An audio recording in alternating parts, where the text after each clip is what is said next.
Olá! Hoje nós vamos para o capítulo 32 do livro do Eclesiástico. Livro do Eclesiástico, também conhecido como Siracida, por causa do autor Ben Sirac, ou o nome dele completo, Jesus Ben Sirac. Atenção que esse é um livro que traz para a gente uma literatura sapiencial, nos colocando diante do temor de Deus, da procura de Deus, do amor de Deus, né? E a partir da lei, mas traz muita coisa prática. Por exemplo, hoje nós vamos continuar falando sobre o banquete. Hoje tem dois assuntos para falar. Como se portar num banquete e o outro, o temor de Deus. Parece que uma coisa não tem nada a ver com a outra, mas tem sim. Na verdade, a primeira parte continua aqui algumas regras de etiqueta, como se comportar em um banquete, e principalmente como que o organizador do banquete deve se portar, como aquele que é chamado rei da festa, rei do festim, né, deve se portar. E depois, o temor de Deus. Vamos lá? Um livro bonito, aliás, um capítulo bonito também, que nessas pequenas sugestões sobre de como se comportar num banquete, vai trazendo para a gente muito da cultura da época, muito do que dessa relação do povo ali, dos judeus com essa nova cultura helênica, né? E vai trazendo para a gente essa certeza de se fixar na sua fé, naquilo que você acredita, tá bom? Vamos lá? Bíblia na mão, Espírito Santo no coração. Vamos ler. Primeiro, tá bom? Como se comportar num banquete. Depois, o temor de Deus. Vamos lá. Fizeram-te rei do festim? Não te enalteças. Sê no meio dos outros como qualquer um deles. Ocupa-te com eles e em seguida senta-te. Não tomes lugar à mesa senão após cumpridos os teus deveres. E assim te regozijarás por causa deles. Receberás a coroa como um gracioso adorno e ganharás a consideração dos convivas. Tu, mais idoso, fala, pois convém que seja o primeiro a falar com séria competência, mas não perturbes a música. Nem te alongues em discursos onde não há quem os ouça. Não te engrandeças sem propósito por causa de tua sabedoria. Como uma pedra de rubi engastada no ouro, assim é a música no meio de uma refeição regada a vinho. Como um sinete de esmeraldas engastado em ouro, assim é um grupo de músicos no meio de uma alegre e moderada libação. Ouve em silêncio e tua modéstia provocará a benevolência. Jovem, fala muito pouco de teus assuntos privados. Se fores 2 vezes interrogado, que tua resposta seja concisa. Em muitas coisas, porta-te como se as ignorasses. Ouve em silêncio e pergunta. No meio dos poderosos, não tomes muitas liberdades, não fales muito onde houver anciãos. Vê-se o relâmpago antes de ouvir o estalido. A graça precede o rubor da modéstia. Pelo teu recato serás bem-quisto. Uma vez chegada a hora de se levantar, não te demores. Sê o primeiro a correr para casa, onde te regozijarás com os divertimentos. Faz o que te aprouver, porém sem pecado e sem orgulho. E em tudo isso, glorifica o Senhor que te criou e que te cumula de todos os seus bens. Agora, o capítulo começa a discorrer sobre o temor de Deus. Aquele que teme o Senhor aceitará a sua doutrina. Aqueles que vigiam para procurá-lo serão por ele abençoados. Aquele que busca a lei, por ela será acumulado. Aquele, porém, que procede com falsidade, nela achará ocasião de pecado. Aqueles que temem o Senhor terão um juízo reto e farão brilhar como uma tocha a sua justiça. O pecador foge da censura e encontra precedente segundo o seu desejo. O homem prudente não perde ocasião alguma para instruir-se, e o estranho, o orgulhoso, não tem nenhum temor, nem quando age sozinho e sem conselheiro. Ele será castigado pelos seus próprios desígnios. Meu filho, nada faça sem conselho, e não te arrependerás depois de teres agido. Não te embrenhes no caminho de perdição, e não tropeçarás nas pedras. Não te metas num caminho escabroso, para não pôres diante de ti uma pedra de tropeço. Previne-te contra os teus filhos. Sê prudente em presença de teus familiares. Em tudo o que fizeres, age com segurança, pois isso é guardar os mandamentos. Aquele que crê em Deus, atende ao que Ele manda. Aquele que põe sua confiança nele, não será atingido. Muito bem, vamos lá. Muito interessante aqui, vamos lá. O texto começa falando ainda de uma regra de etiqueta, como se portar num banquete. Então aqui ele dá 3 conselhos. Primeiro, para o que preparou, que é considerado o rei do banquete, o rei do festim. O que é o rei do banquete? Deixa eu te explicar. O rei do banquete é o mestre de cerimônia, é o organizador. Hoje seria o promoter. O promoter é aquele que organiza a festa, ele que vai organizar os garçons, ele que vai organizar as brincadeiras, ele que vai organizar quantos litros de vinho vão ser servidos, ele vai organizar a cozinha, ele vai organizar quem senta aqui, quem senta ali. É o chamado mestre de cerimônia, como eu disse para você, hoje a gente chama de o promotor, que promoveu ali. Geralmente essas pessoas eram escolhidas para organizar um banquete, né? Deixa eu te explicar uma coisa que é muito importante. Esse costume de banquete não era comum entre o povo de Deus, entre os judeus ali. Só que com a dominação helênica, né, com essa influência muito grande de Alexandre Magno e depois ali com essa influência grande também da dinastia Seleucida, essa coisa de banquete virou uma moda, uma moda.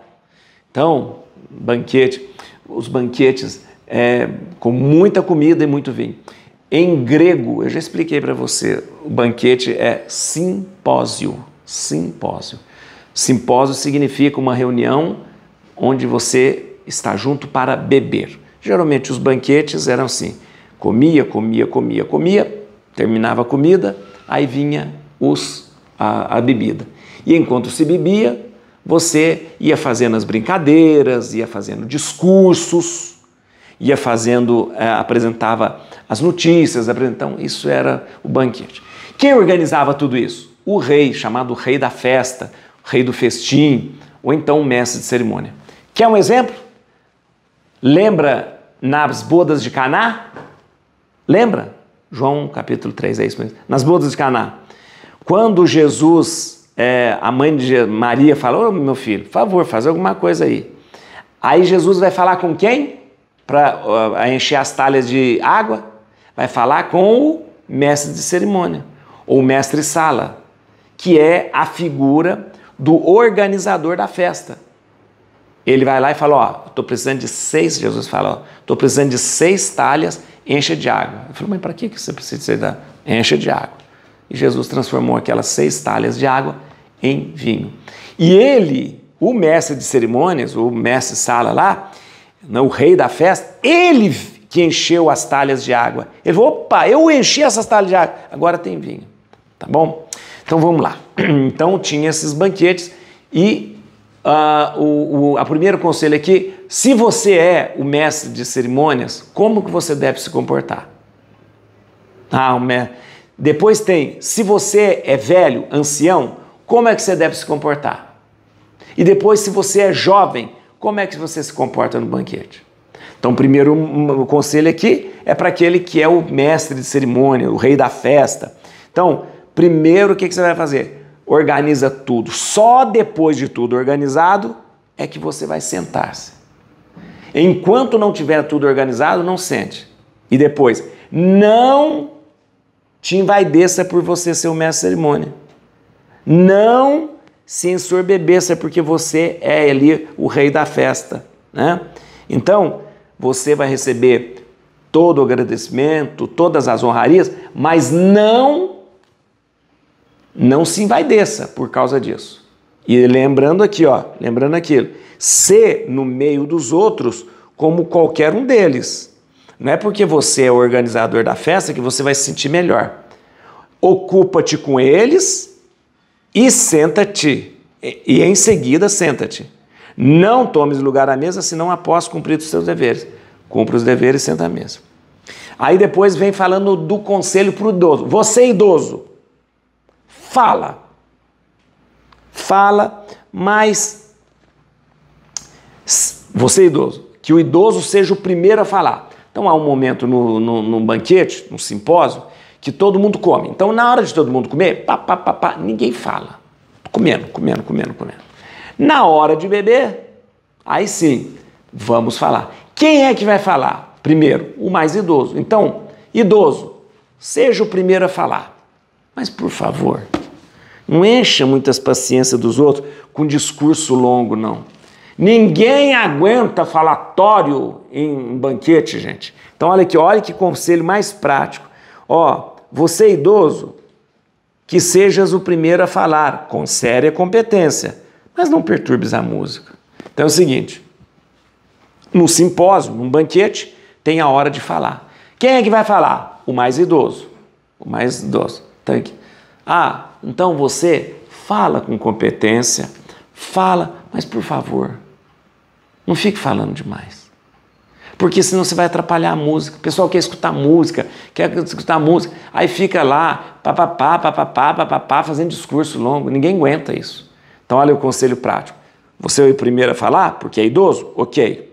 Então, fala, e aí depois, deixa a música tocar. Tá bom? Porque aí você começa a falar, chega uma hora o pessoal quer escutar a música, e ninguém vai escutar o que você está falando.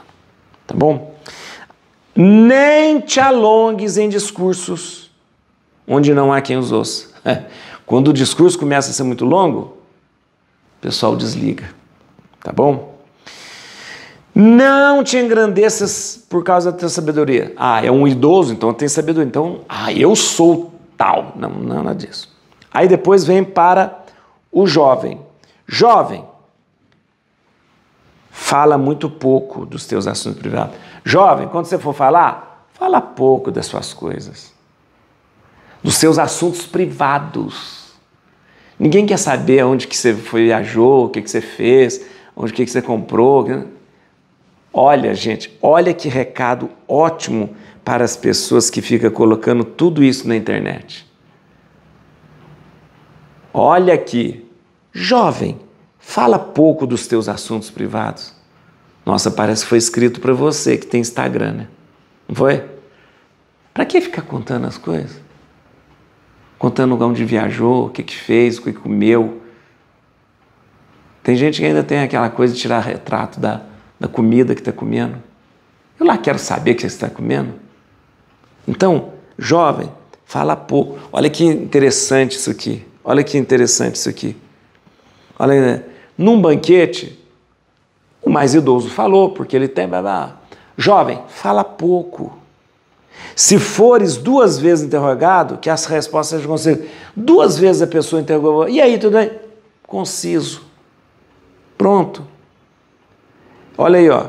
Em muitas coisas, porta-te como se as ignorasse. Ouve em silêncio. E pergunta, ouve em silêncio. Jovem, fala pouco. No banquete, a sugestão é que o jovem fale pouco. No máximo 2 vezes, quando alguém te perguntar alguma coisa. Tá bom? E ainda fala para ele, no meio dos poderosos, não tome muita liberdade, não. Fica quietinho, sabe por quê? Porque a pessoa vendo você quieto, uma pessoa contida, isso já traz para você, uma boa fama para você.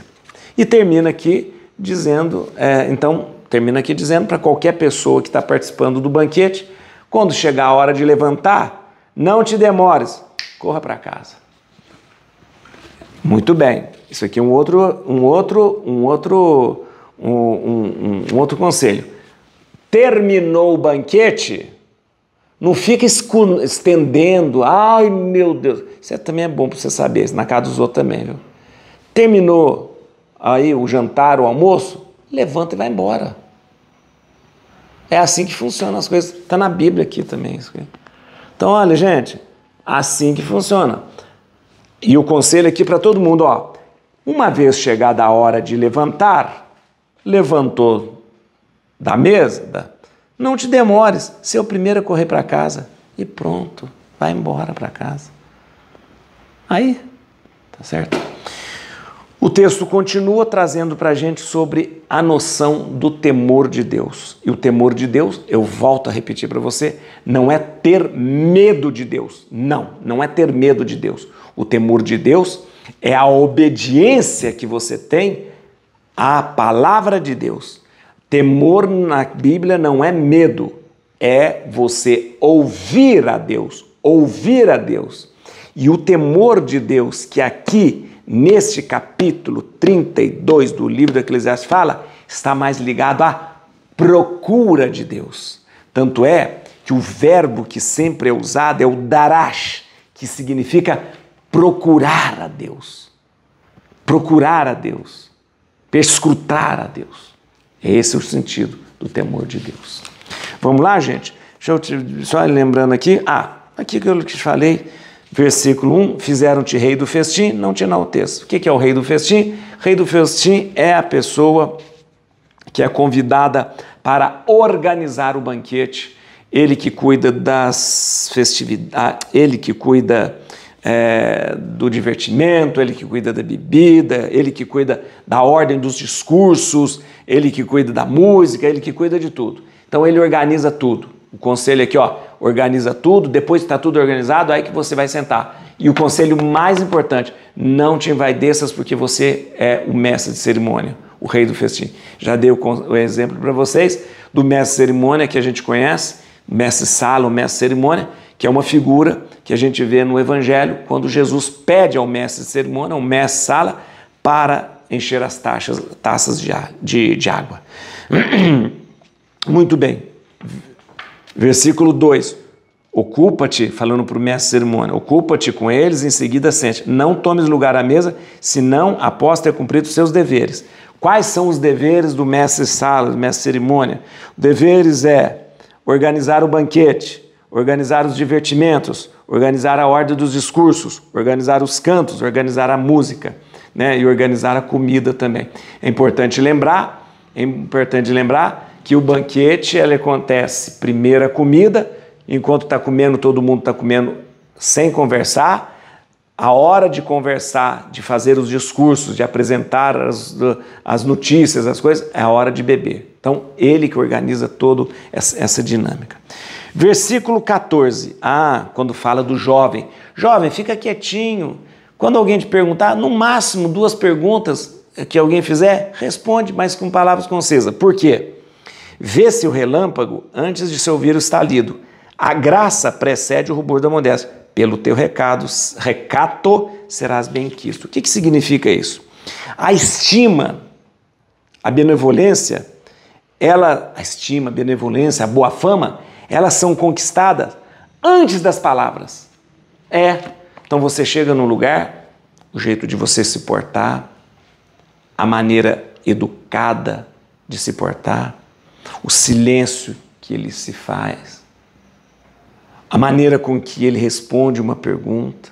Então, assim como o relâmpago é sentido antes do estalido, do estrondo, a boa pessoa, a pessoa de índole boa, a pessoa de educada, ela já é percebida antes dela falar. Ela não precisa abrir a boca para falar. Esse é o exemplo que dá. Assim como você sabe que vai vir o estrondo do trovão, por causa do relâmpago, você olha para a pessoa, antes dela falar qualquer coisa, você sabe, é uma pessoa educada. Tá bom? Versículo 18, vem cá comigo, 18, é importante, aquilo que eu falei para você. Quando a gente começa a falar sobre o temor de Deus, olha aqui, aquele que teme o Senhor aceitará a sua doutrina, aqueles que vigiam para procurá-lo serão por ele abençoados. Muito bem, o sentido do temor do Senhor aqui não é ter medo de Deus, mas é obedecer, ouvir. Mas nesse caso aqui, o verbo darash, darash em hebraico, procurar, é usado 3 vezes. Procurar a Deus, procurar a vontade de Deus, procurar a lei.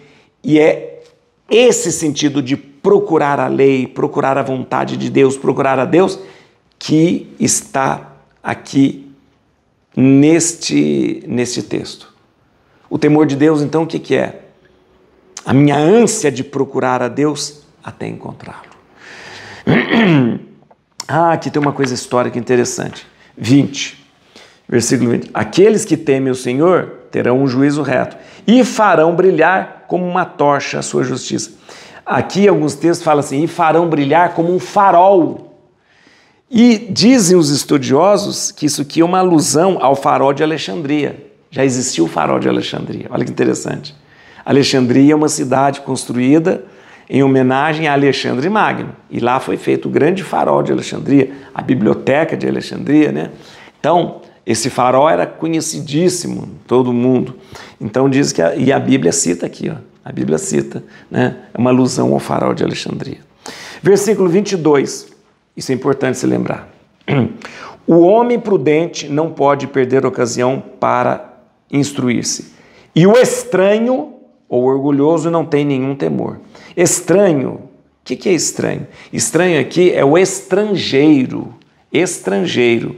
O estrangeiro, o ímpio. Então, o estrangeiro é aquele que não conhece a Deus, o estrangeiro é aquele que não é considerado do povo escolhido de Deus, o estrangeiro é aquele que é o pagão, é o ímpio. Então, diz aqui, o estrangeiro, aquele que não é, né, não é o do povo escolhido, é um ímpio, ele não tem temor de Deus, né? E depois aqui no 26, pode parecer estranho, mas você vai entender direitinho aqui, ó. Previne-te contra teus filhos, sê prudente em presença de teus familiares. Ué, o que é isso? Previne-te contra teus filhos? Por que a Bíblia fala isso? Isso aqui, na verdade, é uma maneira do autor dizer que pode haver engano mesmo dentre aqueles que você mais confia. A gente tem sempre que estar atento e alerta, porque você pode se enganar até mesmo com aquele que você mais confia. Um parente, um filho, um familiar. Então, sempre atento. Et crutim Domini fugit partes adversa. Vite teleo de tribiuda, radiges David. Aleluia.